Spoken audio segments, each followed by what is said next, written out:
am Danny Otto. Welcome into another episode of That Recap Show. Now, before we get into the episode, major spoiler alerts.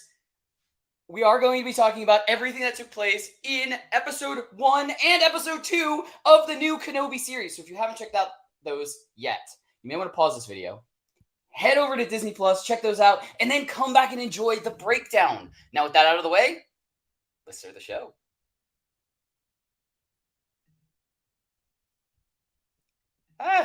This is what happens with live.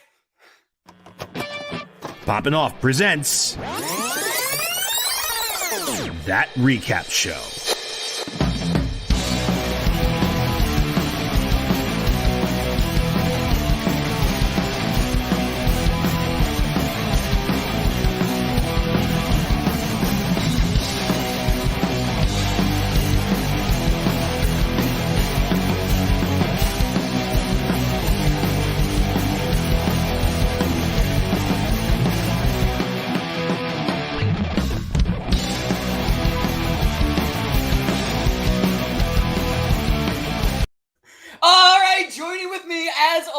It's my co-host, the one, the only, Johnny Rico, to break down everything from the first 2 episodes of the new Disney Plus Kenobi series. Rico! Ooh, hello there. Hello there. General Kenobi. Man. We're live. We're live on TikTok over here. Oh my gosh. I've been talking to some nice people over here. We're live on YouTube. We're live on our Twitch channel. We're live on Twitter. Everything. We're everything. This is the first time we've ever done a That's Recap Show episode live. So you guys are going to see all of us make the mistakes that we usually make. And this time, it's going to be hilariously awful. You already saw me make it at the beginning. I had to switch between a background and yeah, I messed up. So, by the way, if you're on the TikTok channel right now and you want to see who I'm talking to and the full production show, head over to youtube.com/poppingoffshow. Rico, if you could put that in the chat on TikTok, that would be awesome. Thank you so much. Yeah, I could 100% do that. Thank you. Yeah, awesome. Very cool. Yeah. I will talk to the people here. The lovely people that are joining us here live on our YouTube channel and twitch.tv/poppingoffshow. I mean, honestly, because we got 2 almost hour-long episodes to start this off, I just watched them back to back. It felt like a movie. Like instantly, I just sat there like and watched it like a movie, and it really did feel like one. Like amazing. They could take as much time as they wanted to kind of, set the scenes, set the atmosphere for everything, and really just kind of like slowly draw everything in and pan out and really give us a scope of everything that's going on. Everything that's going on post, episode 3, basically. Yeah. But no, I really liked that. Like my initial impressions of that, I really liked the fact that, they weren't super short episodes. And I really liked the fact that they gave us 2 in a row, because I felt like, the first and the second one flowed right into each other and it worked perfect. Yeah. And before I really give too much away, before we get to kind of our big takeaways and stuff like that, I just wanted I had a couple of references. I always do. And I had to mention them because they hit me, and I'm going to be honest, I just started laughing out loud at one of them when I was thinking about it, and I felt like, I got to share this. So when in the first episode, Obi-Wan is making his food after a long day's work, and it just it's food that just goes blah, blah, blah, and it just becomes food. That instantly reminded me of Futurama. In Futurama, Fry eats this food that basically just looks like dog food, but it's called bachelor's chow, and it's just instant food for bachelors who can't cook. And I was just like, this is so close to just calling it bachelor top ramen of Tatooine. Exactly. I mean, it looked a little bit heartier than ramen. I'll be fair with that. It kind of looked like it had some vegetables and protein in it. Oh, it looked awful. Oh, it definitely looked bad. I'm just saying, it didn't look like dog food. But you got to take what you can get, for sure. Oh yeah, absolutely. My second one, and this isn't giving too much away before we get to our big takeaways, but my second one is just the dynamic between Obi-Wan and young Leia is that of I basically thought of this. It's that of Adam Sandler and the kid in Big Daddy. Specifically, like when he really wants to hear the kangaroo song, and he just keeps going kangaroo song, kangaroo song, kangaroo song, and Oh Angela's like, "All my. right," and that was like the equivalent when she kept saying, "I bet you're not even a Jedi. I bet you're just lying. You can't do anything. Where's your lightsaber? Use your Right? force. Make me float." Like all of that stuff, and I just wanted That him to was, go. yeah, Make Me I Float wanted was I really wanted funny. Obi-Wan to just lean in and go, "Listen here, you little shit. Like I'm trying to save your life here." Like I know they wouldn't do that, but I was just like, this would have been hilarious if they did that. Yeah. But I just thought of those two. Those are my my quick reactions before I get into anything else. But Rico, what are some instant reactions for the first two episodes that you had?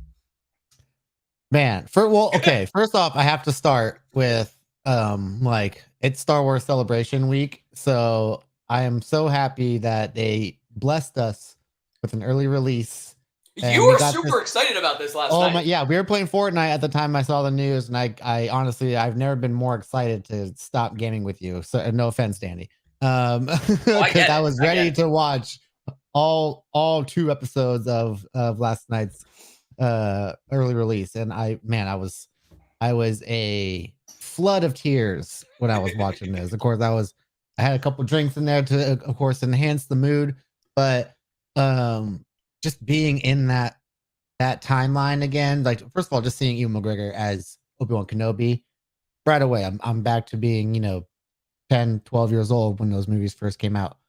Really, I was 7 when the first one came out. Um, so the first thing I wanted to start with was the beginning of the episode was um it's basically telling you like previously on Obi-Wan before Obi-Wan even started, because we It's got this episode really 0. awesome, Yeah. yeah, we got this great recap of the events leading up to the show basically, which I thought was really well edited, and it puts everything into great context for people who probably hadn't watched the movies in a long time, or even like a more like casual fan who like probably knows the movies but don't know like the certain little like little moments in there that are going to be important to the overall story. Um, so I thought that was a really cool way to kind of like lead us into what we were about to see. And the first scene we see is a group of younglings, and I got scared. I got real scared because every time I see younglings, I only think bad things are going to happen. And of course, um, honestly, it was an amazing opening sequence. Like the way, like, no idea who the Jedi was, but the way she was defending the younglings from the clone troopers, which also first time seeing live action clone troopers, which is like big W there. Uh, but just seeing like some amazing Jedi like athleticism, basically like agility. That's the word I'm looking for. To kind of like pull off spin move deflector shots on these dudes and just taking them out, and ultimately, of course, sacrificing herself for the younglings. And I'm very curious on one of those younglings for sure, because I'm pretty sure one of them is someone we might have seen already in the show. Which I think one of those is Riva.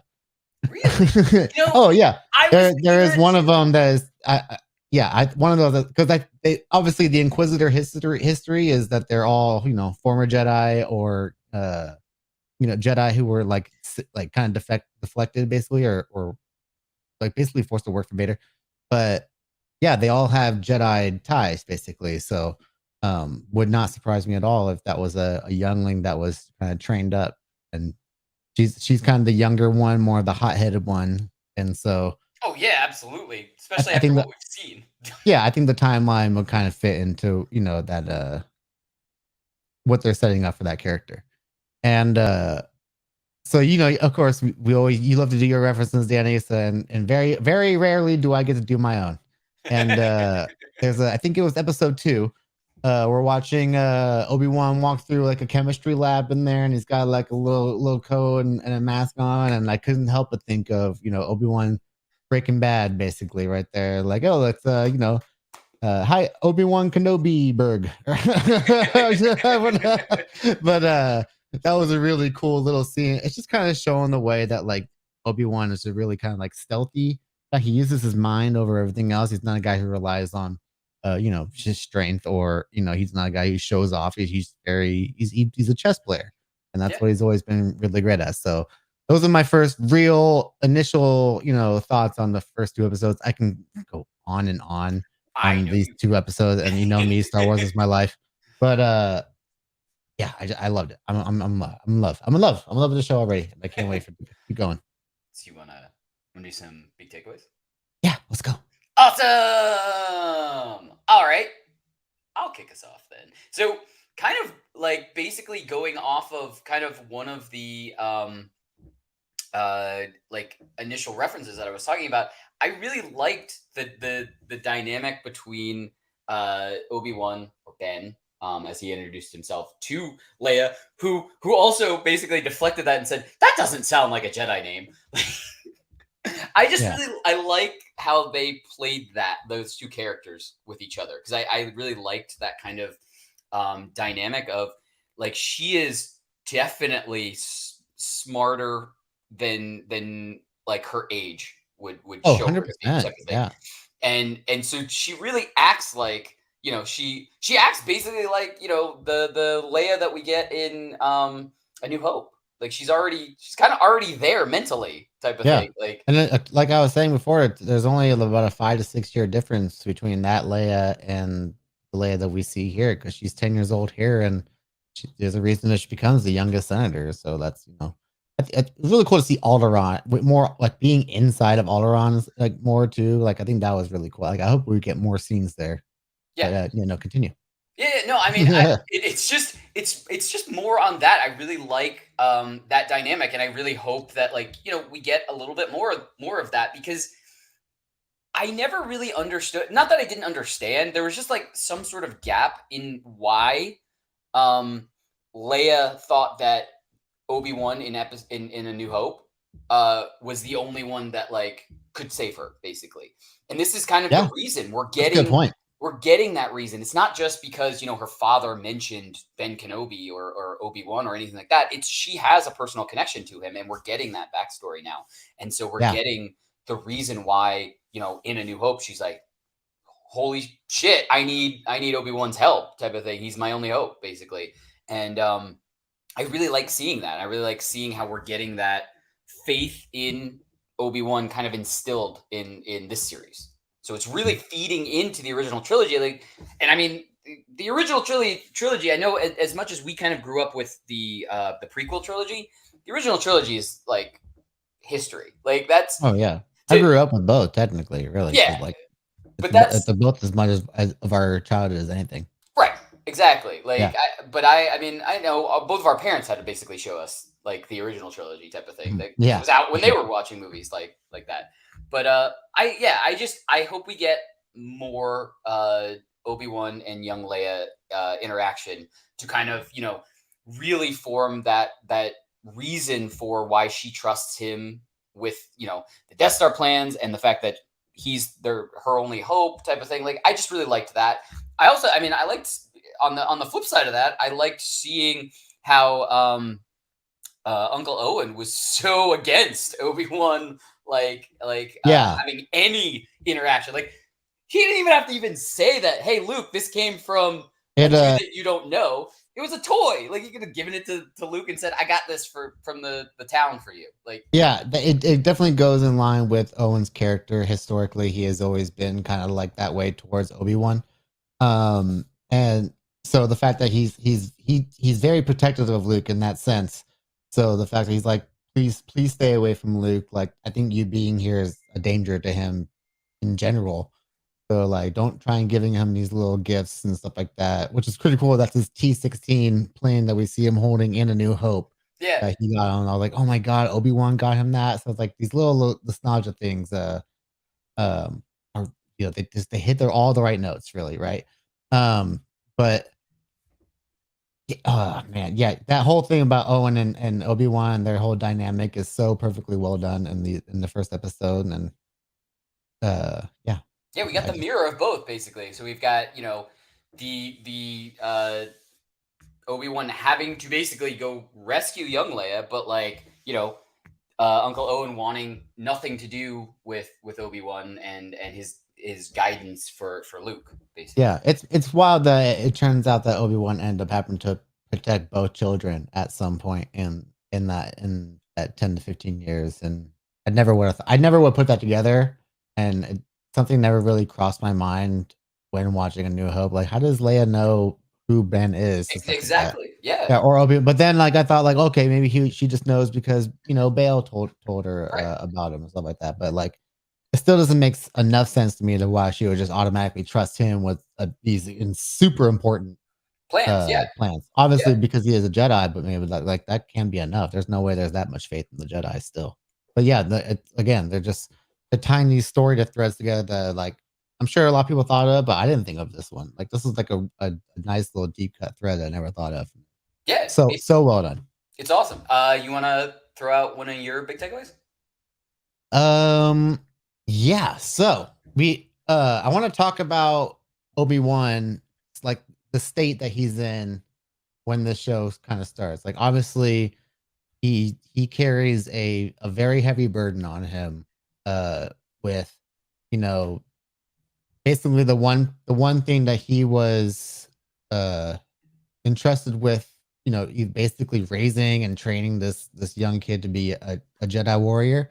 And you know the one that everyone thought was the chosen one, of course he ended up being the chosen one, but at the time basically led to the biggest downfall.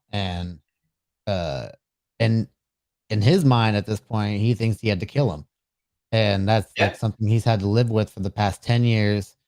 And it's obviously why that he feels like he like has to watch over Luke. And obviously why he decides ultimately to go help Leia out too.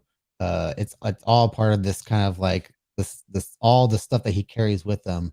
Uh, for he feels responsible for everything basically, and it weighs on him every single day. Like like we see in the beginning of the first episode, he he's having nightmares of like all these events that happen. Of course, it's like it's a way of giving us flashbacks of the prequels, of course, but it's all the stuff that replays in his head over and over and over.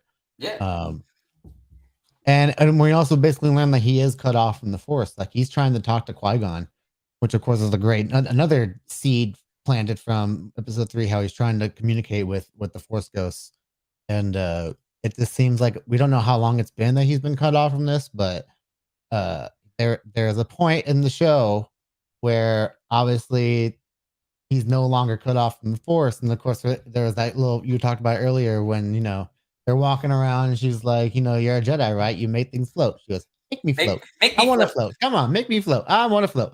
And, and obviously push comes to shove almost in a literal sense when Leia falls off of a building. And in the heat of the moment, Obi-Wan's got to reach out with the Force one more time, and he makes Leia float, which is like the perfect way. And of course, that makes Leia a believer finally. As you said, like she's got such a keen sense of awareness of everything around her. Of course, being the daughter of a high-ranking figure in Alderaan, of course, like her mother is the queen. That's why she is, of course, Princess Leia. But yeah, like even for a 10-year-old, like she's such a smart girl. And um but also like, yeah, okay, so she was able to trust Obi-Wan from that point on too. Like of course, like, hey, the Jedi are still here, they do want to help us. Like obviously, like like the Grand Inquisitor says, they can't help but like But to save other help. people. Yeah. Yeah, they can't help but help basically. And um so that whole thing of like him not being able to get in touch with like Master Qui-Gon and ultimately being able to reach out the Force was a really cool little first full circle character development moment of those two episodes. So I Yeah. thought that was really well done. Yeah, absolutely. I don't know if it was he was cut off from the Force or if he basically cut himself off. Like I was thinking like maybe he Probably cut himself basically off just like Luke did. yeah. Yeah. So, but of course, when you're cut off that long from the Force, it takes more Yeah. to just use it again. Of course, like it's like a muscle. So if you can't just go from like stopping with lifting weights to just going and squatting Full 500 force. pounds off Yeah. the bat. Yeah, you Yeah. can't just do that. And that was basically the scale that these guys were on. Like like the Grand Inquisitor says, like he's not an ordinary Jedi. He's the last ember of a dying age. Basically, I was like, not that was a great way to describe Obi-Wan Kenobi. Like that really puts him on a scale above other Jedi, and it shows you the importance he has not just in like the Jedi, but the Star Wars universe in general. Like that's how loud he is. That's why he's my favorite character in Star Wars in general. Like, Oh wow, very cool. yeah. So yeah, that's my my first big takeaway. And that was a pretty long-winded one. But this is what everybody doesn't see. We usually have our takeaways kind of edited down a little bit, or we say them once and they're that was way too long, and then we say them again. But all right, I'll go to my second one. Kamala Nanjiani. Kumail Nanjiani. Yes. Sorry. Yeah. I told you in advance that I was gonna mispronounce his name over and over again. Perfect casting. Well done. I loved his character. I loved his character. I love now that he's in the Marvel universe and he's in the Star Wars universe. Dude, right? What a couple years he's had. I know. It's absolutely crazy. Wish all the best for him because I think he's awesome. But his part playing basically like a fake Jedi with magnets and tricks was incredible. He played that part perfectly. And then even having like, a mini redemption arc. We even got a mini redemption arc for him where he was just like, no, I'm seriously trying to help you. I know who you are. Obi-Wan. Like he uses his real name. He goes Obi-Wan.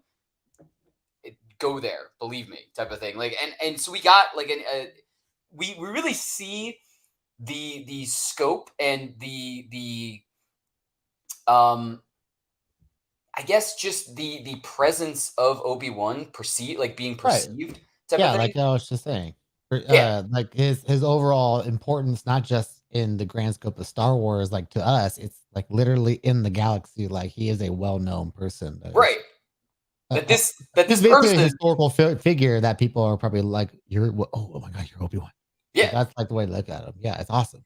Yeah, I thought that was incredible, and I thought it was just perfect casting, and I loved having him there. If he shows up more often, I'd be super happy, but I'd also just be super happy with just the small arc that we got from him. Because like I said, we even basically the tail end in episode 2 was a redemption arc for him. He just said, "I'm helping you." Yeah, I love that. I really did love that. So it went full circle already. So if that's all we get, I'd say perfect type of thing. But I would be more than happy to have him show up in more episodes too if he can. Yeah, and I really thought he was gonna be like a Jedi in hiding, and then like when I saw him, I'm like, oh my god, he's actually a Jedi, and then I was like, oh fuck, like he's I got conned by Haja. That's his name. His name is Haja. But yeah, such a great character that I feel like was perfectly like made for him. He was even willing to go toe to toe with an Inquisitor to help buy some time for Obi-Wan. And my favorite line of that part that he has is, "Oh, you're not using magnets." Like, of course he's not using magnets. Yeah, that was really good. Perfect comedy. I know. It was those little moments are what I think really add a realistic feel, if that makes sense. Even though there's like joke moments, I feel like they add like this more realistic feel. Because look, I love the original trilogy. I like most of the prequel. I like most of the newer trilogy type of thing. But when we can get little quips in there to kind of just like for a split second go, haha, that was fun. Like I feel like that kind of just adds a sense of real things, because that his character is making a joke in the threat of danger type of thing. Like, you know what I mean? Like, it's just like, it makes his character like more balanced, more realistic type of thing. It almost feels like. Yeah. It's like that Marvel humor effect. Right. In the same sense. It's that same way. Yeah. As long as it works for the character. Like, I don't want forced comedy in there or anything, but it just felt like it made his character more well-rounded, basically. Yeah. And Star Wars has always been about that. Like, you're always going to have these kind of out there characters who are, humor is almost like their shield in like these situations too. Like a Hondo from Clone Wars and all these other shows. He's the pirate that everyone's very familiar with, and he's become so popular that he's even like a character in Disneyland now. Like, you can go ride a ride and go see him as an animatronic, and that's like awesome. But that's the great thing, that you got characters that can fit in the serious sense and then in the jokey sense. Let me see my mic. And then and then like those characters that can kind of bounce in between the two. So that's how you're able to bridge those two worlds together. So you can have a really serious inquisitor like Riva, and on the same side you have Kumail Nanjiani's Haja right there, right there. And so like you Yeah. feel like these or a Jar Jar, like the fact that a character like Jar Jar and then someone like Haja or Riva can exist is like, okay, yeah, that's the great thing about Star Wars. Everything can make sense because everything is represented in the show. Yeah. So let's get to your next big takeaway. Is this our last big takeaway, or do you have two? How many you have? I mean, they kind of blend together. All right. But So it's all basically the same thing. last big takeaway then. Okay, yeah. So, the whole second episode basically takes place on Daiyu, which first of all, really cool, like Japan looking I was thinking planet, Tokyo. like Yeah. this, yeah, Tokyo based looking city, basically like where a lot of crime basically goes off, and you know Obi-Wan's looking for Leia, and he's like, I'm looking for my daughter. This wasn't like, yeah, you're not gonna find these ships over here, dude. Like, this is Daiyu. We don't play that game. And so basically, like things come to a head where uh the Inquisitors kind of pin down Obi-Wan and Leia as they are about to basically get away on the ship. And so Riva kind of has them hiding. Obi-Wan tells Leia, excuse me, take this. If I don't make it out of here, like get like please leave. And Riva does some taunting, which is pretty rad. And she drops a major bomb on Obi-Wan. Like, yeah, Anakin's still alive, basically. And the look on Obi-Wan's face was, man, like the way he was able to convey that emotion when finding out that his former apprentice is still alive was just incredible acting by Ewan McGregor. The whole like kind of like lead up when he's taken off in the ship and she's screaming at him like, you can't escape him, like he's still here, he's gonna get you, basically. And then it cuts to, of course, the reveal, the big reveal of Anakin Skywalker sitting in the back tank, of course, Darth Vader with the Darth Vader breath going off. Could not have been more excited to see. That's obviously why they had to do these first two episodes, because you had to do that ending with the first reveal of Vader. And so well done. I loved just, you saw it in Kenobi's face. The drop, the pain. Oh shit! Like, and then of course when he gets on the ship, and of course the one thing he just says, and of course when he said, hearing him just say the name is enough to get me. When you just go Anakin, and it's like you can hear the pain, like knowing that he's finally still alive. And it brings up an interesting question of like Riva's knowledge of Vader as Anakin. Of course, I'm not sure. Like, I'm sure that's public knowledge to a degree, but her using that, of course, is obviously the way her methods are not what the Inquisitors would prefer. Like that, I feel like that's her whole arc is basically like gonna be the Inquisitors not liking her vibe, and things are gonna come to a head with that. Because obviously before she does this revealed it to Obi-Wan, like this was my big like WTF for me of the episode. Like she straight up freaking stabs the Grand Inquisitor, and like I'm like, wait, like that's not, no, we don't do this, no, that's not like excuse me, he's a hothead, but like things are supposed to happen later, and the Grand Inquisitor's there, and why so obviously I will talk more about that in my prediction, because obviously things do happen pretty quickly after that happens. Like after she stabs the Grand Inquisitor, she basically runs after the ship, and and that's it. That's the end of the episode. Like he says Anakin, and then we see Anakin. But like if you watched Star Wars Rebels, you're thinking like, what the heck just happened? Yeah, Like, and this is what I was saying. This is perfect for you because I think that's the one series that I'm really the least familiar with. Like I started watching it, but I definitely didn't watch enough. Like didn't finish it all the way through type of thing. Yeah, I think he's mainly season 1. I want to say season 2, but I know he is season 1. Obviously, like he is the main guy. I'm trying to remember if his story does go a little bit into season 2 or if they move on to the mall stuff after that.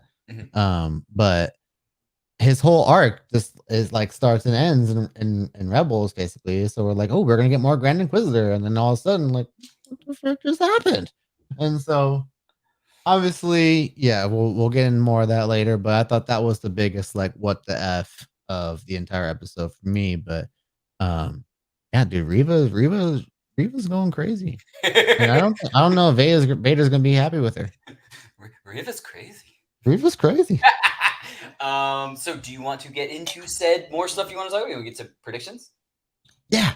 Yeah, predictions. All right. Why don't you kick us off? Because I really don't like I don't know what I'm gonna say for predictions. Like I mean there are some stuff that I want to know and there's some stuff that I think might happen, but like I don't really know enough like where we're going directly in episode 3. So why don't you kick off predictions with what you got? Okay. So I'm basically just going to keep going on from what I was just talking about because Exactly. my whole prediction is that I really hope we did not just retcon the Grand Inquisitor story. Right. I don't believe that Dave Filoni would ever let that happen. So my theory is that next week's episode is going to take up or take off right where we left off from this last episode, episode 2. And so we might see the fifth brother. I think it's the fifth brother, the other Inquisitor out there with them. Probably help take he's probably gonna be pissed off at the third sister, and probably just be like, get him onto the ship. We'll get him into a back to tank or something like that. Like he might not be dead. Every time one of these bad guys gets stabbed or something like that, lights go off on these dudes' chests, which are like obviously like feels like they're like they're something to help their vitals, like something that like either keeps them sedated or something like that. Or, obviously if these guys have to have some kind of like fail safe, essentially, if they get stabbed, the way Star Wars is, everything's got advanced tech. So yeah. I have a feeling that the Grand Inquisitor will still live going forward. And now it's just a really good way to, get people talking. Obviously, I bet a lot of people are going to be talking about that in on TikTok and Twitter and all sorts of places. But TikTok, you say? Where TikTok, hey, TikTok. I am live over there. Hi, TikTok. I couldn't go live.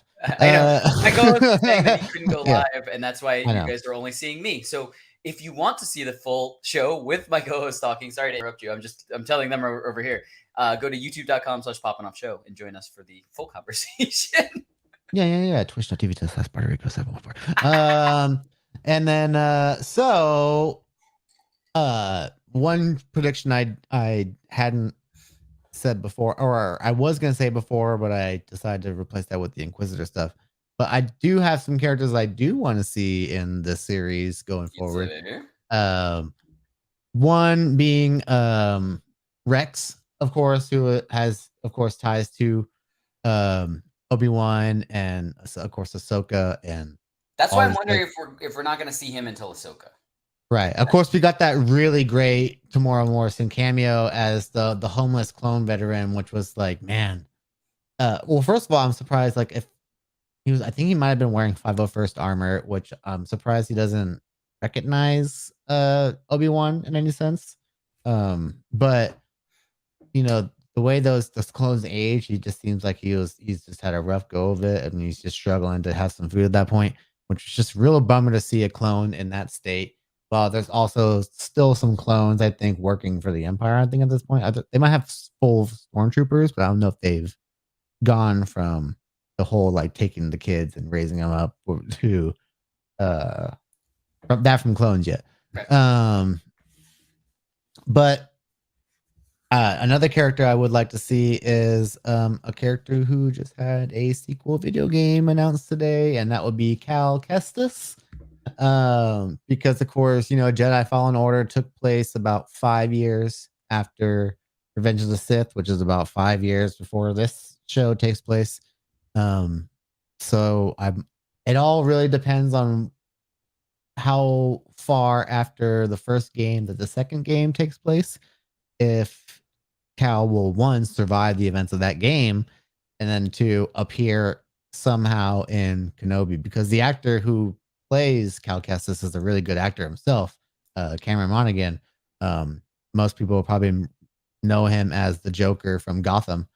Yeah, and also from Shameless. But Cameron Monaghan's a really great actor, so I'd really like to see him do a live action appearance as Cal, and of course bring his little droid buddy. I think it's a BD1. Yeah, so I would love to see those two. We saw a BD droid in was it Book of Boba Fett, or was it Mandalorian? Book of Mando. I didn't want to say it. I didn't want to say it. One of those episodes. It was one of those. That was a total slip. I didn't mean to say it.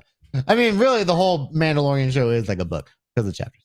But yeah. So those are the. Oh, and then I just thought of this right now. Commander Cody, and obviously the last clone that Obi-Wan really had interaction with before Order 66 was executed.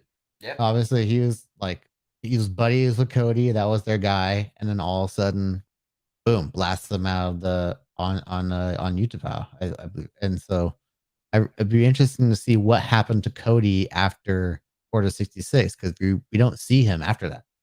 Yeah. And so, that's a big story. That's a big story thread to really tie together there. But I can go again if you can go, and if you have a prediction after all that, please.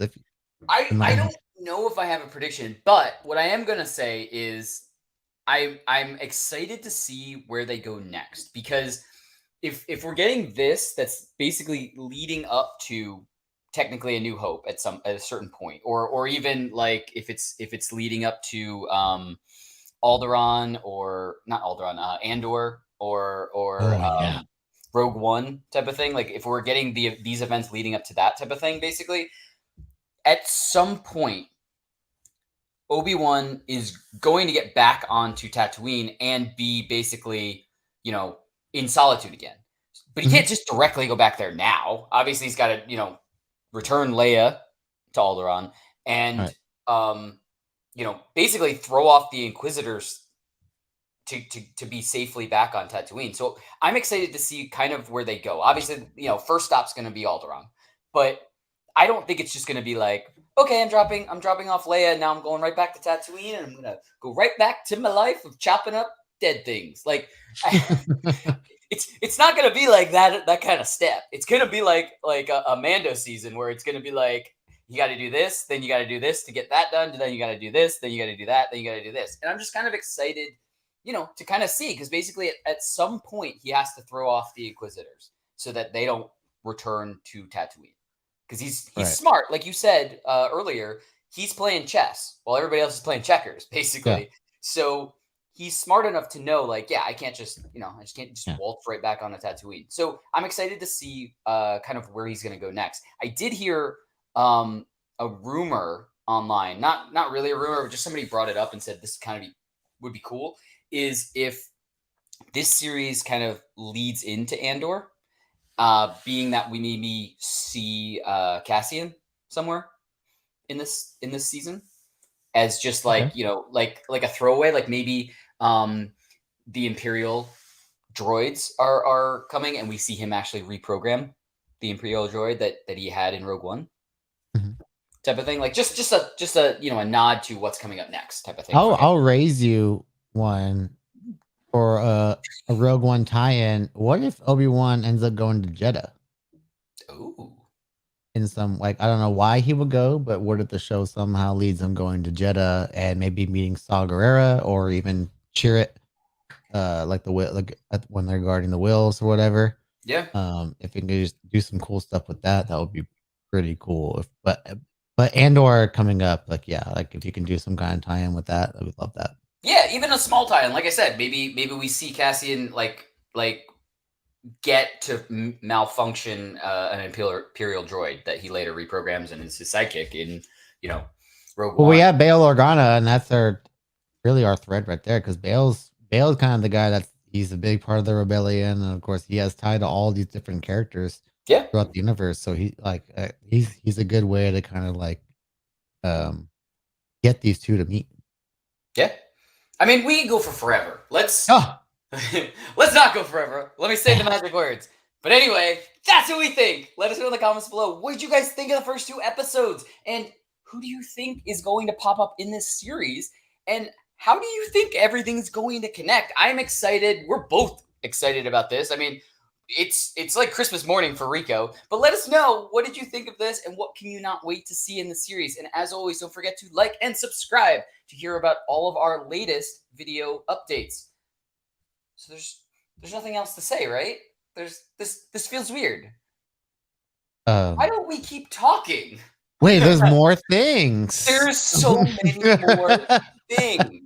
And oh man, where do we even start though? I'm going before we get into more things, and I know the perfect thing, and I've said thing a lot of times to start with.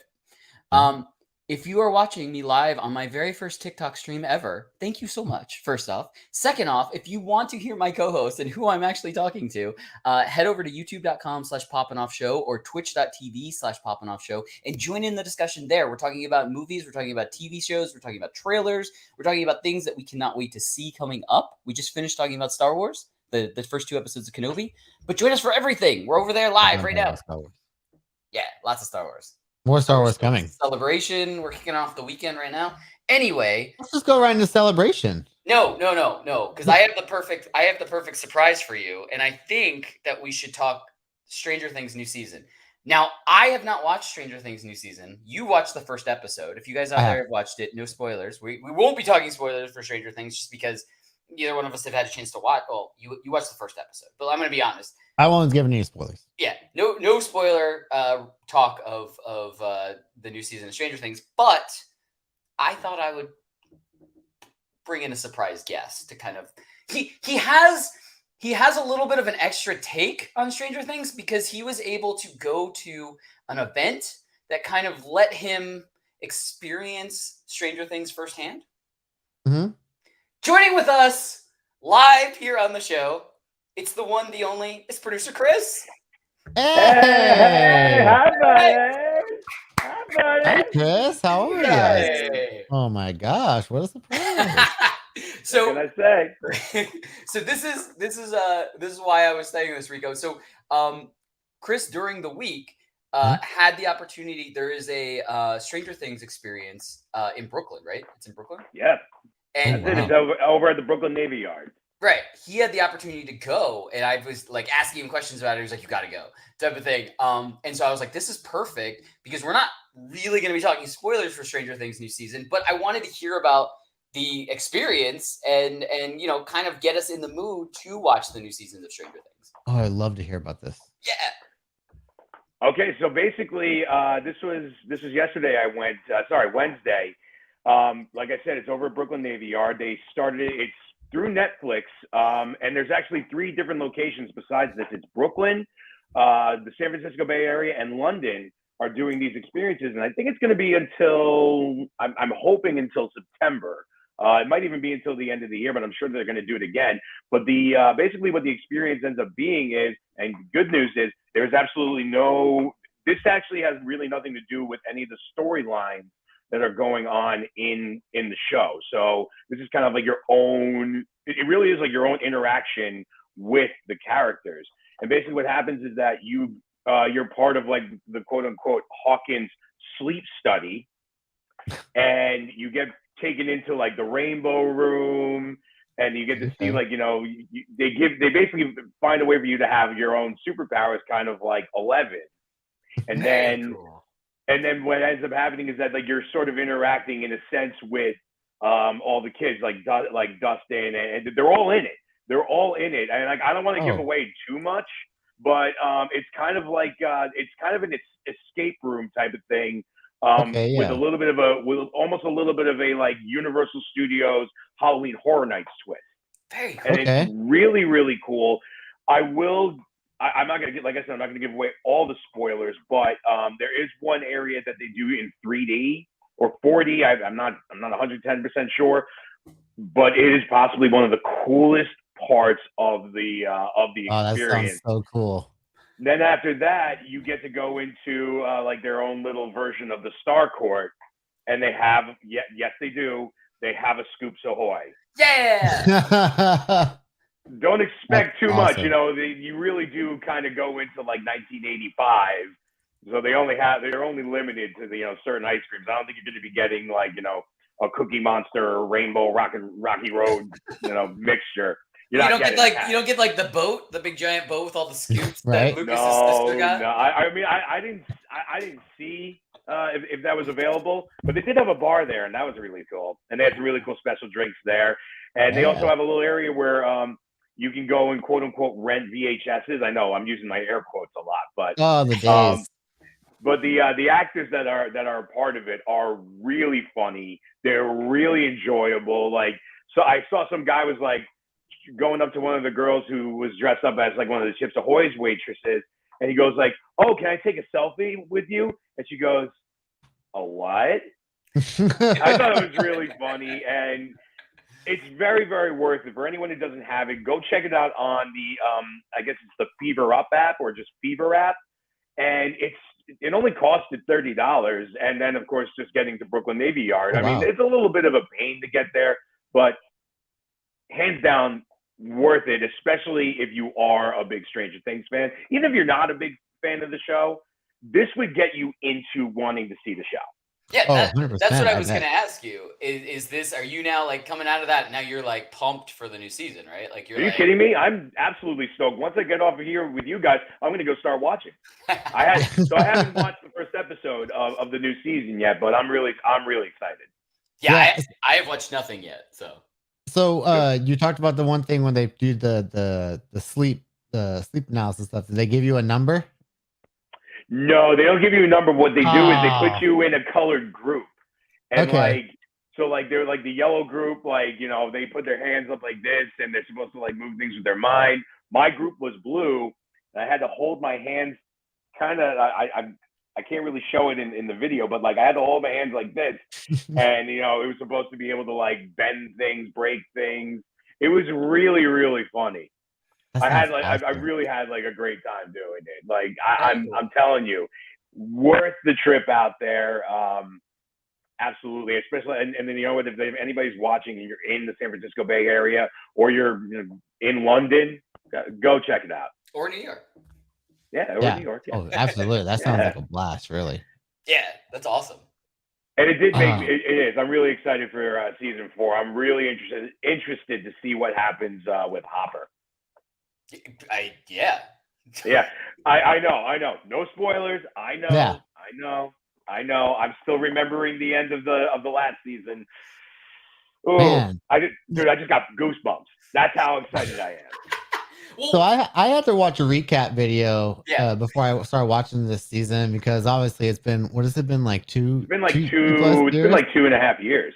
Yeah, it's been a long time. So like there, and when I saw this video, I was like, there's a lot of little like details in there that I missed. That's like you can remember a lot of the bigger stuff. But I feel like a lot of season 2 and 3 tends to get lost on me a lot of times because season 1 for me has always been like that unforgettable one because I don't think you can get really get like a better start to a TV show than like Stranger Things TV season 1. Really like the way that whole bench model started for it. The And of funny course, thing is that I'm sorry, Rico. no, The you're fine. one thing that's how I feel about season 3. I feel like there was so many big things that happened in that it was just kind of like it's extremely unforgettable. I mean, even I'm sorry. Even the funniest thing is Dustin and his girlfriend singing "Never Ending Yeah, Story."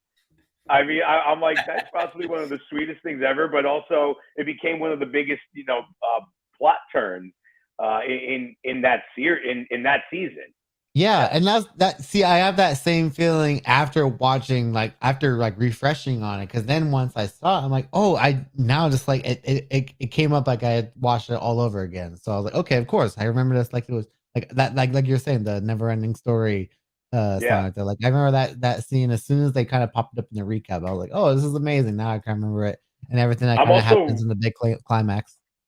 I'm also really excited to see the development of the characters, specifically in like how I would have never expected Dustin and Steve to be like a great team or like a Right. duo, but it Oh was yeah. really I love seeing them together, and I know that was bigger in season 2 for the two of them. And then like once they get to season 3, like it becomes Dustin kind of became like kind of a de facto leader. Mhm. And I'm really excited to see where that relationship goes. But I want to see more kind of interaction between characters that like, you wouldn't really expect to see together. I guess Right. like maybe for instance like Max and oh my God, why Nancy? Thank you. I Oh, want to see right. like Yeah. some more interaction between the two of them. So I Yeah. hope I get to see a little bit more of that in season in this coming up season. Right. And without, I'm not going to spoil anything, but of course the fact that 11 moved with Yep. Will and her family, of course, that's a whole new dynamic, because those are two characters that like don't really get a lot of screen time together as well. And now they're living like they're together now. They gotta be What's like yeah, brother and sister. what's crazy about them is it's I know that they haven't gone through the same experience, but they've both individually had to deal with so much concerning the Yeah. upside down. Well, they can relate to each other the most for Exactly. sure. Yeah, That's but what they I'm haven't saying. interacted as much as Right. yeah, for yeah. But it works perfect on the level of like they're like they almost have a family bond through like the traumatic experiences that they've had dealing with the upside down and everything in general. So it's like they do Yeah. basically kind of fit like family at Yeah. that's They're outsiders. yeah. Like and even and with now Will even more so with everything he's gone through. Like he can't nothing he can no one can relate to what he's gone through. Yeah. So I actually have to ask this question because I went with my brother to the Stranger Things experience, and one of the things he goes to me, he's like, and this is I guess a prediction question for you guys. So who do you think dies in season 4? I'm like, I'm gonna say what? this. If Steve dies, we riot. No. Oh no That's no what do I said. not no. I But I'm said that. like, are you really gonna? Hmm. I think other than what Barb, they haven't killed off any characters. Not Bob too. There was Oh, Bob too. Bob. Yeah. Good old rest in peace, Bob. We love Bob. Uh, Yeah. But I mean, like, you're gonna kill. of I the don't think they would main kill off any of the kids. I of don't. the I mean, at least mains, I don't yeah. think so. Yeah. But you never know. I mean, I know this is supposed to be what the last season, and it's gonna be in 2 parts. Right. I mean, I don't know. Maybe finally, like the powers get too much for 11, or I'd even say, like, God forbid something happens to Will. Well, Will well, was the first one I thought of, or Charlie. yeah. The Oh wow. There's been so many characters that were actually supposed to die, but because they got better, they wrote their deaths out. Like originally in season 1, 11 was supposed to die, but Yeah, they faked her out already. yeah, they basically already said that like she was Stranger Things. Like if she was gone at the end of the first season, what were they going to do as far as like the hero type of thing? Yeah. Also, Steve was supposed to die in season 1. He was supposed to not ever have a redemption arc. And I heard this on a video. He wasn't supposed to get that redemption arc when he goes to help Nancy and Will. No, Nancy and Will's brother. Why can't I think of Will's brother? Charlie. Charlie. Charlie. Yeah. When they're like setting the trap for the Demigorgon, it was supposed to be Will's deadbeat father that was supposed to get a redemption arc, and he was supposed to come busting in and help them take down the Demigorgon, type of thing. But then they were like, we don't want to give him a redemption arc. We see more potential in giving Steve a redemption arc and having him have a bigger part in the coming seasons, type of thing. But there have been a lot of characters that like the behind the scenes videos about the series so far that were actually supposed to be killed off way earlier, but they became a bigger Yeah. part. I remember hearing that now. I think like the safest choice if you had to pick somebody to probably die this season, and it wouldn't be the biggest loss because he's still relatively new. It would be Brett Gelman's character, the conspiracy character, that the bearded guy. I think that's kind of the guy that you can easily say like, okay, he's got a purpose, but how far can we really go with this character? And if Yeah. if he goes out doing this thing that he's been kind of like researching all this time, that kind of makes the most sense. But I almost feel like because you've baited people with 11 deaths and Hopper deaths, that you almost can't do that with those characters again, because it's like, why do you just keep going to those two characters? So it's like the most impact is going to come from, I think, one of the other characters that you almost don't see coming. Well, I actually want to tie this back into the Stranger Things experience. And I guess I'll give a little spoiler on this. The whole situation is that Max gets stuck in the Upside Down.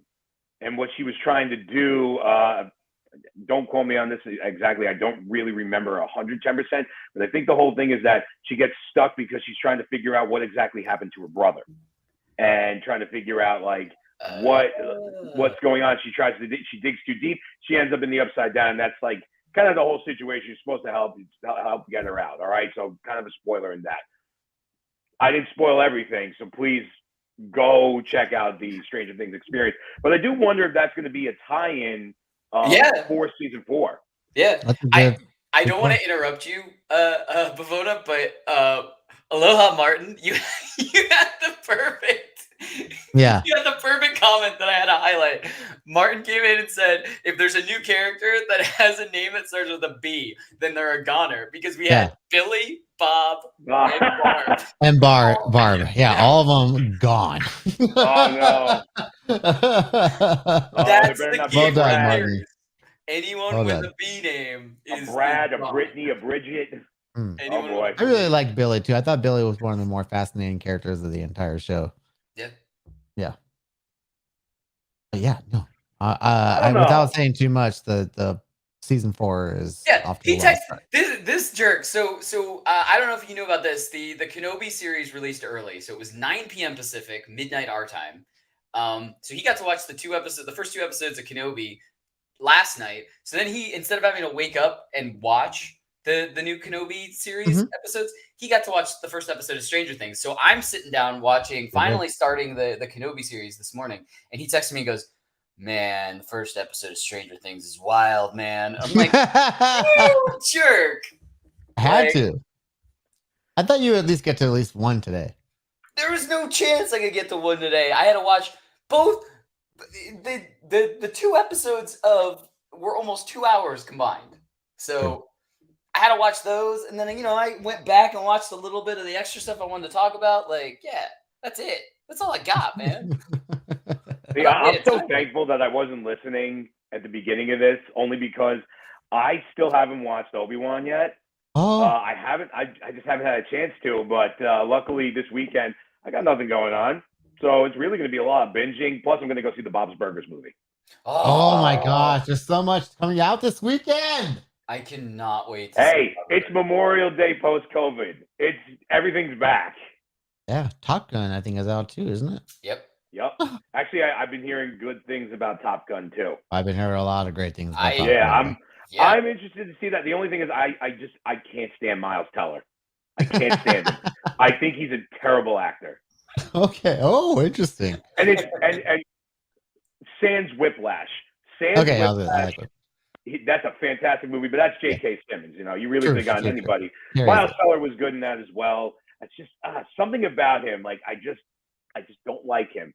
And I also don't like that he basically ruined the Godfather. He could have ruined the Godfather with this new series that's about the telling of making. The Offer. You're not a fan? No. Wow. Not a fan of it at all, unfortunately. I thought it looked pretty interesting. I watched like 10 minutes of it, and I was no. Okay. All right. Sorry. Good to know. Offer denied. But it also may not be Miles Teller's fault in that sense. Like, he is a good actor. Like I will not. True. Yeah. I'll give him that. Like, he's a talented actor. I just something irks me about him, and I just don't like him at all. And I have a feeling like when I go see Top Gun, I'm gonna be like, yeah, I kind of hate Miles Teller in this too. Yeah. Right. Yeah. True. I don't know. Well, I don't know. He's talented, but I just don't like him. Yeah. Save your time. I don't know how we went from Stranger Things to Miles Teller. Yeah, no. I do this. I go on tangents. It was a hop, skip, and a jump for Bob's Burgers movie, which I am very interested in, and I cannot wait to see that.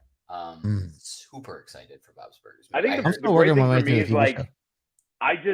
I never look at spoilers, so I have no idea what the story is going to be about in the Bob's Burgers movie. So the only thing I'll tell you, and this is it, I haven't looked at any spoilers either, but I did look at and this was long before the movie was out. There were no reviews of it or anything like that. But in the latest season of Bob's Burgers, so the movie has to do with like a sinkhole and stuff like that, because I saw that in the trailer. Their planning was so perfect on this. In the newest season of Bob's Burgers, you can see cracks in the sidewalk in front of the restaurant. I would have never recognized that or even thought about that, but like some outside shots in episodes of the newest season leading up to the movie, you can see the sidewalk, like little cracks and stuff breaking up in the sidewalk. Now I'm very interested in that, but now I gotta ask both of you guys, only because, of course, talking about Obi-Wan, Disney Plus. Have either of you gotten a chance to watch the Chip 'n Dale Rescue Rangers movie? Yes, we did. Yes. Okay. Absolutely loved it. Thank you. Yes. I Yes. absolutely. It was was so the enjoyable. biggest surprise of the year for me. Absolutely. Yeah. So the way I kind of look at it is, it's a lighthearted version of Who Framed Roger Rabbit. Exactly what it is. Yeah, It's exactly 100%. what it is. And I thought, and like, Modern it day. it was funny. It was enjoyable. And I mean, obviously, there was definitely a nostalgia factor, but I also like that it was the actual voices of John Mulaney and Andy Samberg, instead of like their sped up voices or their high pitched voices, which they only showed for about like 10 seconds. I thought that was amazing that they did it that way. Yeah, I love absolutely. that. Yeah, and the way they're able to like take liberties with some of the other properties that they were able to like inject into the movie is like so creative. Yeah. And just like I really had a smile on my face from the beginning to watch that movie. Exactly. Yeah. That's what it is. Is it like, is it award worthy? Probably not, but it's enjoyable, and I'm going to give it another watch soon. I might have to. It's going to be, at least on the East Coast by us, it's going to be kind of a rainy Memorial Day weekend, so there's plenty of time to binge stuff. So it is. So I got nothing else better to do. Well, I gotta get caught up. I gotta watch Stranger Things. I gotta watch Obi-Wan and the Bob's Burgers movie. So those are a little more important than seeing Sonic 2 again. Sonic 2 is Sonic 2 on Paramount Plus. Yeah. Sonic 2 is out. Oh man. Yep. Wow. Yep. I got. I didn't watch it yet. This is the biggest problem with all the streaming and the movies being back. Like it just starts piling up now, and I have no idea where to start.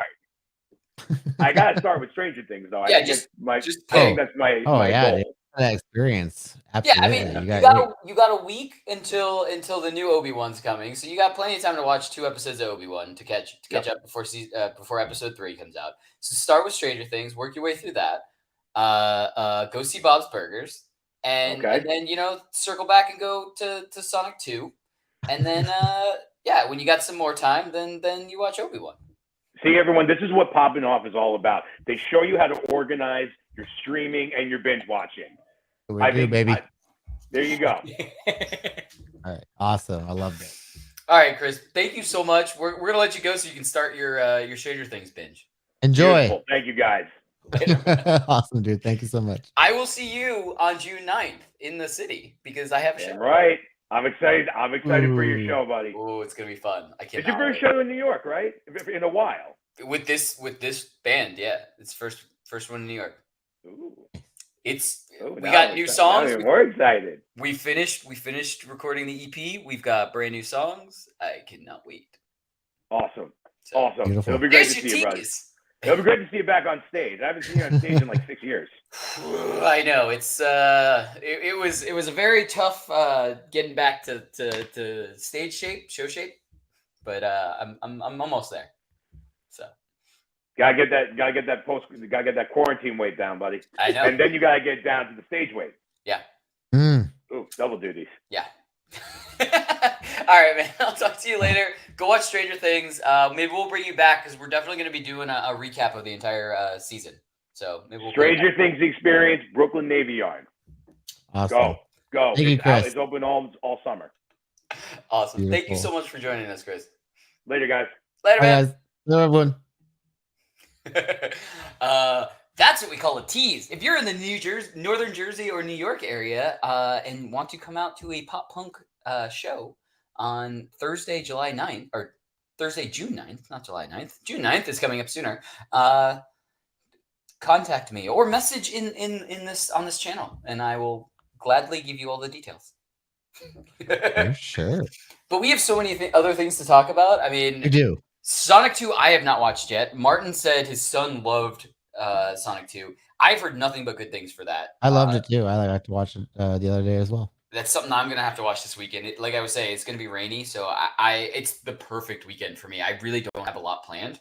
So I mean, you know me, I'm gonna work. Also, things. But take a break. Take a break from an episode because they're an hour and 20 minutes long. So you're basically watching a movie already, and then watch an actual movie, and then go watch more Stranger Things. What the other thing I was gonna say is, I'm still working towards level 100 in Fortnite. So we're getting there in 2 days. We gotta get there. We gotta get there. I gotta get the Doctor Strange skin. As much as I love the Mr. Knight skin, I gotta get the You can watch Danny's progression right there, guys. Right there. What's funny is I'm not saying that I'm good, but at least you can see how much better I got from level 1 to level 90 something. Like in what did we say, like 3 weeks? Yeah, dude, you're killing it. Trust me. Like, don't undersell yourself. You're getting way better. Like, I just cannot. You have shooter instincts, so it's just really translating that into a competitive mindset. I just can't wait to actually start a new season where I don't have to like do nothing but grind, because we were getting on for like that's what we were talking about. Yeah, every night going, okay, how many levels can we go up in this night? Like it's just like over and over and over and over and over again. But yeah, it'll be fun to just kind of casually go through some levels, have more time.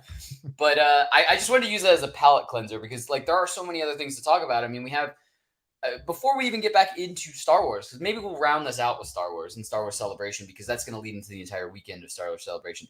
Let's take a break from Star Wars and move on to Marvel, because there's so many Marvel things that are about to come out. So many that we could talk about. Ooh. Because it's nonstop. I mean, we got a brand new trailer for Thor: Love and Thunder. Oh, we got a She-Hulk series trailer. And I mean, we didn't even get a new trailer, but the Miss Marvel series is out in like a week and a half. Right around the corner. Yeah. That's June 8th.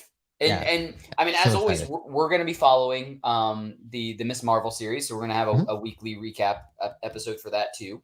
And I mean, we're going to be recapping so many things. Yeah. Like, really glad to hear that the reactions to that show have been really good so far too. Yeah, and I'm really happy about that, because Kamala Khan's a really great character, and I feel like the general public needs to be exposed to somebody like that. Especially in this phase of the MCU. One of my favorite reactions that were in multiple reviews, because they got to see, I think, the first 2 episodes or first 3 episodes, was that it really did give a true comic feel. Like a comic character feel type of thing. And I always like hearing that, because I'm coming from the standpoint of I didn't read comics first. I got introduced to the MCU from Iron Man, basically, and kind of, went that way, and then kind of went backwards. So like, I started liking some of the comic book characters, and I started liking Deadpool. And so now I have like physical comics for Deadpool, but I always like to kind of dive backwards. So like, same thing happened with Guardians. I didn't know anything about Guardians of the Galaxy before that first movie came out. And I walked out of the theater and was like, I gotta read every Guardians. Yeah, do some research. Yeah, for sure. So I really like that. And I really like hearing that kind of review going into something new, because same thing with Miss Marvel. I didn't read the Miss Marvel comics. And so I'm coming from a standpoint of I'm familiar with Miss Marvel.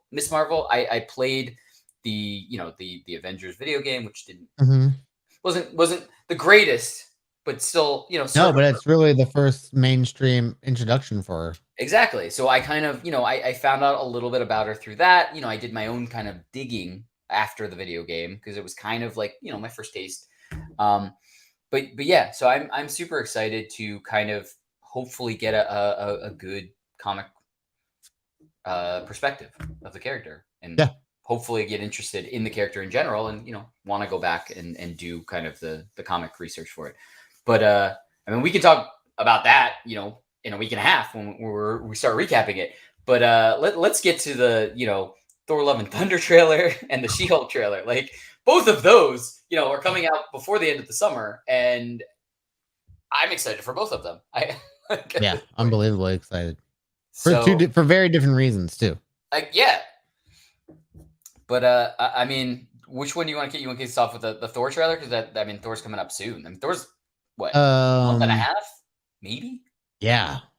So, I mean, of course, Taika Waititi has this character's vibe nailed down to a T.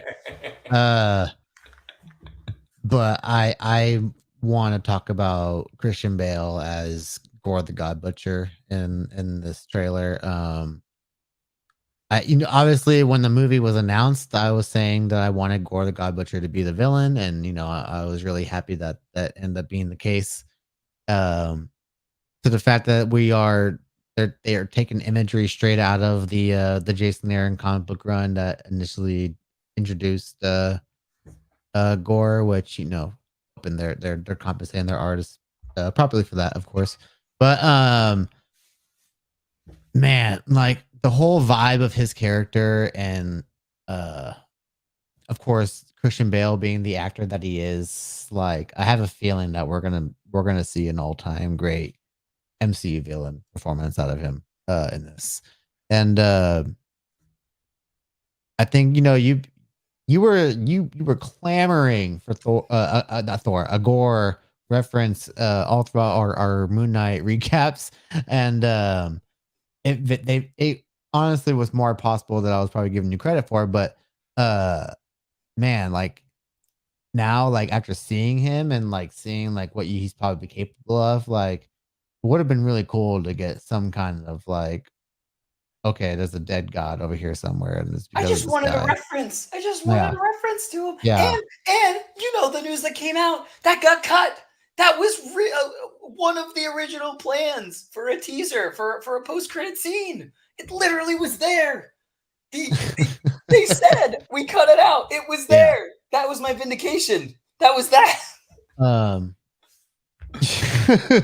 Yeah, but honestly, one of my favorite shots of the trailer is when he's kind of like I don't even know where he is. Like it's like this weird, like he's kind of like peeking out of this area, but his face it's the only time his face doesn't look human. It looks like actually from Gore from the books. Like it's kind of got like this weird kind of like snake looking vibe to it. But like everything about like the area that he's kind of like taken as like I don't know if it's like his layer or whatever. Like a layer is a really silly word I feel like to use now in movies, but um in the trailer how it goes from the unsaturated basically like how everything him and Valkyrie are fighting, and the only thing that's in color are basically like his eyes and then the lightning rod of Zeus. So I'm really curious as to like what it is about him that like literally like sucks the color out of everything. Like he's just like it's like death to like just any kind of vibrancy around him, like bah, be gone. We're all in a black and white world. So I'm like really curious to see like how his powers work in this movie compared to the comics. Because of course he's got a lot of ties to the symbiote in the movie or in the comic books, but I don't know if they're gonna have to do some kind of workaround with that in this movie, and the all black is gonna be something different. But oh man, I'm so excited for Gore. Like it's ridiculous. I was a little worried when I saw that promo art of him. 'Cause I'm like, this is just like Christian Bale looking like skinny Drax, basically. And then like, but then you see him like because that's how he looked in that weird like art promo artwork that he was in. Like that's kind of what I got the vibe of. But yeah, he looks terrifying in this, and I'm so excited. Yeah, I think it's gonna be good, and I mean, I can't wait for the every other part in the rest of the movie. Like you were saying, Taika Waititi has the perfect build of a Thor movie. I mean, we got Thor Ragnarok from him. Of course, he was gonna pick up perfectly where kind of that mood was, and it's just great in just like the the jokes and stuff that are slipped in, and the the little parts of lightheartedness that are there, like and little references that are played as jokes, but they can also be like hints and nods to things. So just in this trailer, there's this one spot, and this is I've been thinking about this over and over again. It's where Jane says to Thor, "What's it been like 3 or 4 years?" And then Thor says something back like that, basically equal to almost 8 years type of thing, Yeah. showing that Jane probably got blipped type of thing because her timing was off by 5 years type of thing, or almost 5 years type of thing. So like for her, that time never happened. So Interesting. yeah, just like little tiny things in there that, like, it was meant like a joke type of thing where like Thor's counting because he misses Jane and Jane didn't really care. So it didn't like register how much time, but at the same time, it kind of gives a nod to the blip in like, holy shit, she must have been blipped, and that time really doesn't register how long it actually was.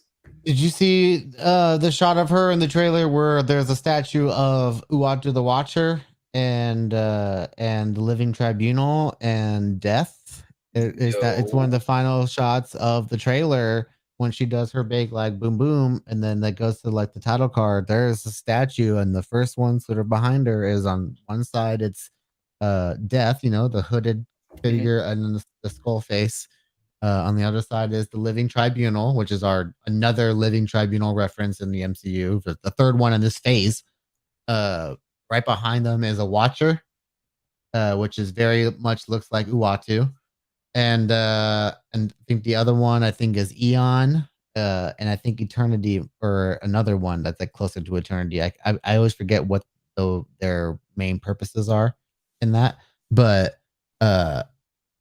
yeah, there's full on like celestial god like statues in the temple where like Natalie Portman is. And Wow. yeah, definitely keep an eye like on that on the rewatch of the trailer, and you'll be like, how did I miss that? Yeah. I mean, there's so much that they had in every split second of that trailer. Like the blink and you miss it where Thor has a tattoo of Loki's helmet on his back. Yeah, the RIP Loki. That's so like, oh man. Yeah. Again, imagine if Loki was able to look on his little film reel and actually get to see that part, and like if Well, you that actually got to see that. yeah, that begs the question, do you think, and I mean we can move on after this, but just as a really quick prediction to this, and we'll do something else like as a preview to Thor Love and Thunder, like maybe right before it comes out. But do you think that we are going to see a Loki Thor reunion at some point? Man, I would love to, but I feel like it would almost devalue his Infinity War death and the journey of this Thor to this point if like, TVA Loki like somehow find his way to like, the Thor somehow. So I kind of hope not in a way, even though I do want it. I would prefer no. But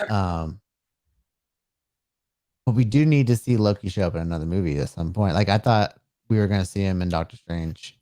Well, I mean, I think he was one of the people that they were deciding on whether they were going to bring him in or not. There's a lot of people, yeah. Yeah, and they were kind of picking and choosing, and I think he was on the short list for that. But I think it'll make more sense if we see him in Quantumania, because I mean we're starting to deal with. See, there you go. That's yeah. We'd heard he had filmed some scenes, and I feel like that makes a little bit more sense that you would interject those into that, maybe. Yeah, I think because him and Sylvie especially are going to be the only people that really have had any kind of situation with Kang. So it's not going to be the same Kang that they spoke to, because Sylvie killed He Who Remains. But they're the only ones, and I mean we're gonna pick up Loki season 2, hopefully where season 1 ended, where everything was kind of changed around Loki type of thing, where now there is a statue of Kang. So at some point he's going to have some sort of interaction with a Kang. So it would tie it together if he showed up in Quantumania, where Kang is supposed to show up. So yeah, absolutely. You want to quickly move to the She-Hulk trailer? We didn't get too much. Let's blow through some of these last things over here. We'll definitely do a little wrap up of the celebration news. Yeah, But before that, let's do the She-Hulk real quick. She-Hulk trailer was just a teaser. I'm sure we're gonna Really get good. a longer one. Yeah. Oh yeah. No, I'm not downplaying that. I'm just saying like we got a Thor trailer and then we got the real trailer type of thing. So I'm assuming that we'll probably get a longer She-Hulk trailer when that comes out, like when it gets closer type of thing. I'm excited already. Oh yeah. It looks like it stays very true to the nature of the character. And she is a Hulk, but she is a womanizing Hulk at the end of the day. She is a horny Hulk lawyer who is getting it. She's swiping left on all of them. And I think that was perfectly conveyed in this trailer, despite all the CGI outrage. I've heard if you look at the trailer on Disney Plus, it looks a lot more finished. I've seen some kind of like screen grab comparisons. It definitely looks a little bit more touched up. But I there's still a couple months until that comes out for them to kind of like work on that kind of stuff. But I feel like the story that they're telling is a really good story, and I'm really excited to see how Abomination plays in all this.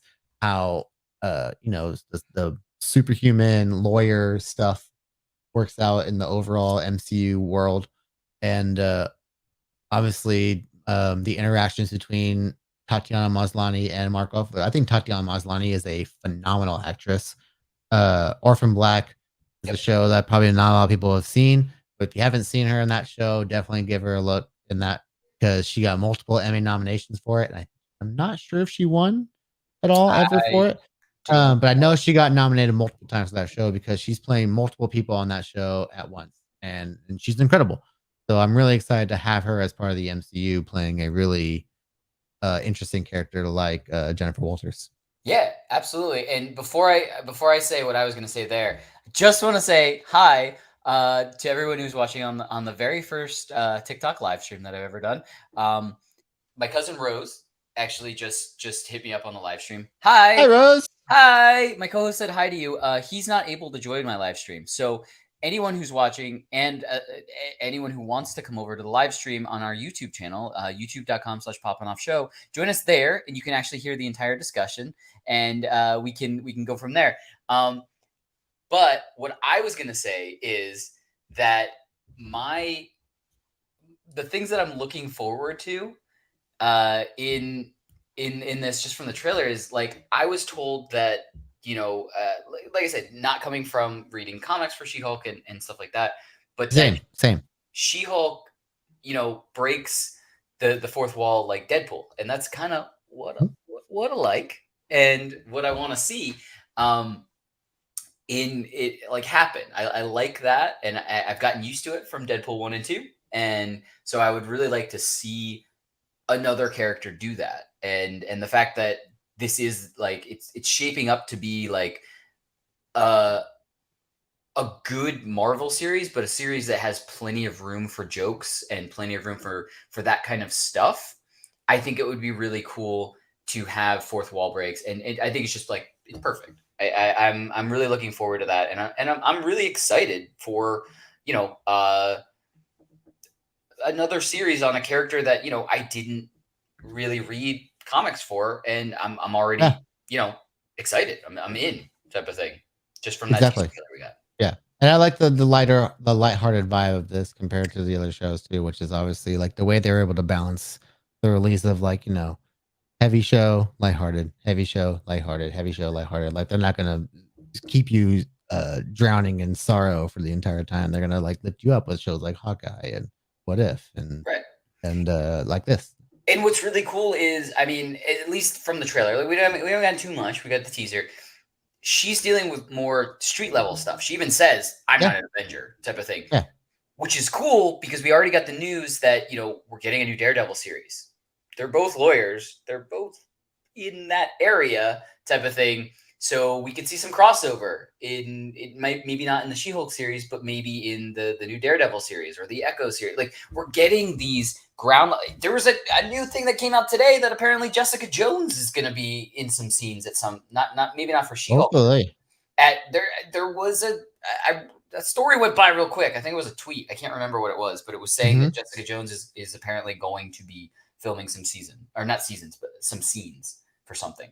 But yeah, I like this idea of having, not I use the word cosmic, but I'm not really meaning cosmic. I just mean the bigger scape of things and then the street level things. And I want to have Right. both of them going at the same time. And I think this is the perfect situation to have that, having a bunch of series going at the same time we have the cinematic universe going, but them both being connected, but just giving us different views of everything going at the same time. Because we have a series like Loki, which is dealing with everything everywhere, like without time. And then we have like a series like, Daredevil or Hawkeye, which is just dealing with, a very small crime syndicate that's happening in New York City. Vigilante stuff. Yeah.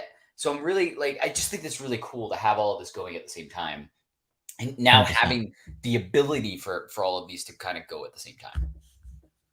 So 100% with you. I'm so excited. So you want to get to Star Wars Celebration? Is there anything else? I'm sorry. This is the stuff no one really sees, because we could take a break and we could say like, oh, now let's switch to Star Wars. But I think that's all the Marvel stuff that we have right now. But the last thing, let's bring it full circle with Star Wars Celebration and everything that's been coming out. I mean, oh man, been crazy with the information we've got. I'm definitely not caught up because I know a ton of stuff got announced, between yesterday and today.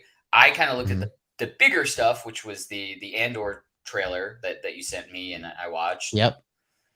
Yeah, I've been refreshing on the Twitter sphere to see if any new stuff keeps popping up as we've been recording, just so I'm staying as caught up as I can be. But we've had a lot of really cool news announcements coming out for Star Wars Celebration. Obviously, yesterday they kicked things off with a wild panel, which was basically just covering off all of their TV shows and everything that's coming up.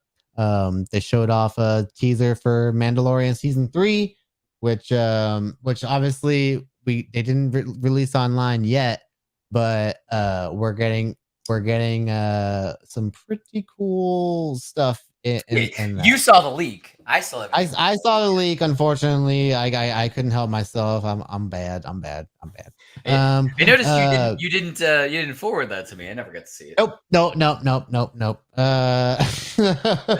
me out in the It cold. was a spur of the moment decision. I didn't think about forwarding it, so that's obviously my fault. But basically, it does confirm pretty much what we knew was probably going to be the case after season 2, is that we are going to go to Mandalore finally. And everything with Bo-Katan Kryze is going to come to a head, and everything with the armor, in regards to him taking off his helmet and all that stuff. And it's more adventures with him and Grogu, and I think that's what a lot of people are looking forward to probably the most, if I had to guess. But for me, getting more into that actual Mandalore lore, and even getting to see the Mandalore planet in live action is going to be something I cannot wait to look forward to. Obviously, I know, Danny, you didn't get to see the trailer, but like, what are you looking for out of season 3? I feel like we kind of got, not a trailer, but we kind of got like, here's where we left off after the last season. Oh yeah, because in the book of Boba Fett gave us the good little intermission, or what is it? Interlude, interlude, basically. Like arguably two episodes in that were the book of Mando, basically. Mm-hmm. And even the end, we had Mando with his new ship flying off with Grogu, and the funny scene of Grogu tapping on the window, the dome window, and he's just like saying, "No, I'm not going to do it. Stop it." Yeah. And then just like shooting off to go on adventures. I mean, I think that was the perfect tease to the next season, basically. Oh, 100%. Like, they're gonna, they're gonna get into some shit and have some adventures. I just, it's kind of the same thing that bring this completely full circle. We started with we started with the Obi-Wan series, and me liking how we had Obi-Wan and young Leia. It's basically kind of very similar to that. We have a dynamic where it's like we have the protector, and we have like a younger force sensitive person or being that has to be protected until they become aware of their own abilities. Type of Right. thing. I think at some point, like Mando can't go on forever like this. I think at some point Grogu's it's going to click, and Grogu's going to know how to use powers and have to protect Mando at some point, type of thing. More so than just doing it out of like the heat of the moment. I'm saying like at a certain point, like the series is going to have like the dynamic of the We're going to series. see some kind of evolution in that power. Right. Yeah, for sure. Yeah. Right. So yeah, they kind of like that was. I think I want to say they started off with Obi-Wan, then led us into Mando, and then we got a lot of info on Andor, including a trailer, which was pretty freaking awesome, if I do say so myself. This is the trailer we did get to see online, of course. And man, like, of course, I think Rogue One has to be the best Disney produced Star Wars movie by far. And I think everything about this trailer to me captures the vibe of that all over again, like the color tone, the way it's filmed. It all feels like you're just back in that Rogue One type setting. And that's also, of course, so that you can watch this right into Rogue One, which of course you can watch right into episode 4. It's perfect. Yeah, I really do love it a lot. Some really cool news about it too is that it's going to be 12 episodes per season, and it's 2 seasons. So we basically learned that we're getting 2 12-episode seasons, which is obviously the most of any series so far. I think even for Marvel or Star Wars. I don't think that Marvel's done a super long series like that yet. So yeah, and I love Diego Luna as Cassian Andor, and so I'm really excited to see more of his character and kind of like get more depth to him and what his whole motivation is when we see him in Rogue One. And since this is going to have 2 seasons, obviously I'm looking forward to the inevitable meeting of him and K2SO. So that's one thing I'm really excited to see. And we're getting more Mon Mothma in the show, which I feel like she's one of the greatest Star Wars characters that hasn't gotten enough like time to shine in like the bigger picture. Obviously, if you read any of the books or something like that, they go into a lot more depth with her, and you understand her significance to the rebellion in general. But I think it's time that we see her in a TV show, or a movie or TV show, in this case TV show, display that importance that she has. Yeah. And she's being played by the woman who played her in episode 3, which is pretty awesome. She hasn't aged that much at all, which is pretty great, because she looks exactly the same, and I'm, oh man, can't wait. More Mom Mothma, please. Mommy Mothma. Yeah, I'm with you with the Andor. See, I mean, what's really cool is, like I said, I mean, we're now so close in time frames for stuff like the Obi-Wan series, the Jedi Fallen Order video games, the Rogue One and Andor series, and episode 4. Like we're in that, like 10-year filling in those gaps, dude. Yeah. And so, like, we are really getting to a point where when all of these series are done, you could just watch them all, and exactly everything. Like, there is no gap in time. It's so like good. you watch this one, you watch this one, you watch this one, you watch this one, then you watch the original trilogy, then you watch Mando, then you watch it's gonna. For all the people who really trucked through the sequel trilogy and all the inconsistencies that we got there with, that was a real roller coaster we had to go. That would say that was a rough time to be a Star Wars fan, because it was either just constant arguing with other Star Wars fans and about this and that, and on all the things that bother people. But I think now is kind of the opposite of that, where I feel like there's no better time to be a Star Wars fan with all the stuff that's. I feel like the future of Star Wars is in TV, in my opinion, and I feel like all these shows are just proof of that.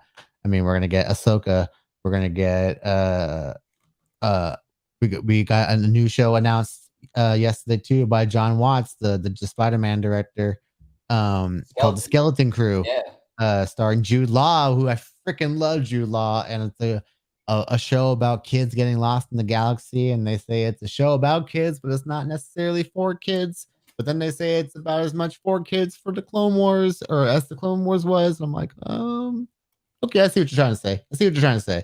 Because I think at the end of the day, you're trying to say that Star Wars is for everyone, no matter what the story content is. Like, even if you just because you're telling like a love story or something like that doesn't mean that everybody doesn't have access to it. Or if you're telling a story about kids being kids in the galaxy, doesn't mean that like, the 30-year-old guy watching it can't see some part of himself in that story as well. So I think that we're really in a great, and then we have the Acolyte is coming out soon. That's going to be in the High Republic, and I can't believe we're finally getting into the High Republic era of Star Wars, which they've been pumping out for like the last year.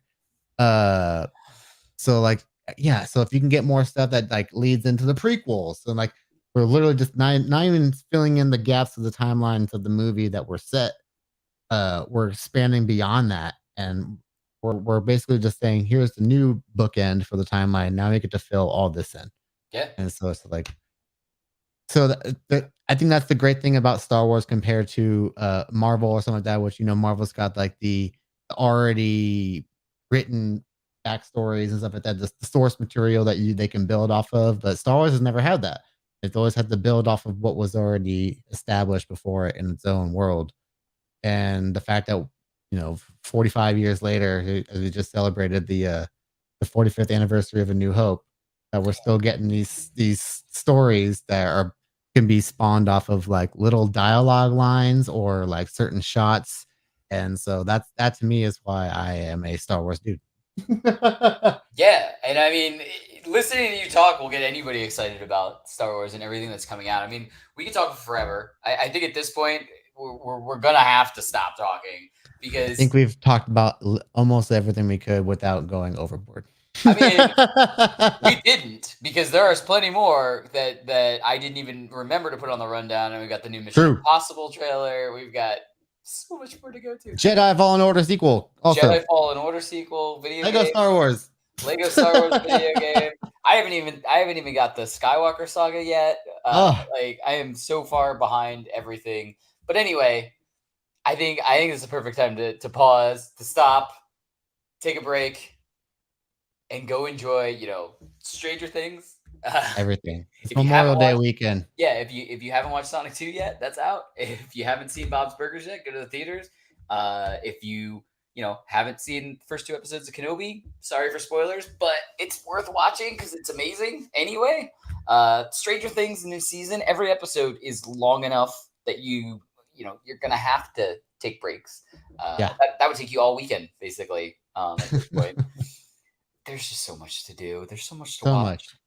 Thank you, everybody who's still watching and who enjoyed this live stream with us. Thank you so much. Thank you so much to Martin. Thank you so much to anybody else who's out there that was here, whether you commented, whether you just enjoyed it, whether you were watching on Twitch or any and all support is greatly appreciated, and we're super glad that thanks to Chris for coming on the show and talking some Stranger Things with us. That was awesome to see, a welcome surprise for me. I didn't know that was happening. I know. I didn't want to tell you because I was like, this will be more exciting if I just. That was awesome. I loved it. I loved every second of it. I was like, this will be perfect because I told you I reached out to a couple of people just to see if I got any kind of like anybody that you threw out the Rio and just see if you get a little bite like Fortnite. But yeah, exactly like that. Another thing that we will be doing this weekend at some point, I got to get to level 100. So check out Rico's Twitch stream. I'm not saying I'll always be on it, and he won't always be helping me get to level 100. But there's a good chance at some point this weekend. I'm most likely to be yelling at him, so be sure to tune in. He usually is yelling at me. I'm aggressive. And before, I've mentioned it multiple times on this stream. You're competitive. I mentioned it multiple times on this stream, and we're coming to a close now. But I did want to thank everybody who did check out the Twitch. Not Twitch stream, the TikTok stream. It's so new that I already forgot. This is my very first live on TikTok ever. Anyone who came in and said hi and did anything, just came in and gave me a thumbs up or anything like that. Thank you so much. I will hopefully be doing more live TikTok streams, and hopefully we can raise Rico's follower list to the point where he can join me on the stream, and we can basically have the show there and here. So I don't have to keep directing you off of TikTok to come and watch us and be able to see the whole thing. But yeah, thank you so much for joining me there. I'm gonna hang up on that. End live broadcast. Sorry. Cool. This is yeah. I wanted to end that live broadcast. Anyway, I think this is the perfect time to say, but that's what we think. Let us know in the comments below. What did you think of everything coming out? You can list anything that you're excited for coming up. And like I said, we're going to be doing our normal that recap pre-tape series for Miss Marvel coming out June 8th is when that starts. We're going to be, hopefully following the Kenobi series. I don't know if we're going to do more live events or what we're going to do. We're definitely going to do a recap on the full season of Stranger Things once we both finish that. And I mean, sky's the limit. Thor: Love and Thunder. We're definitely going to be doing something for the She-Hulk series.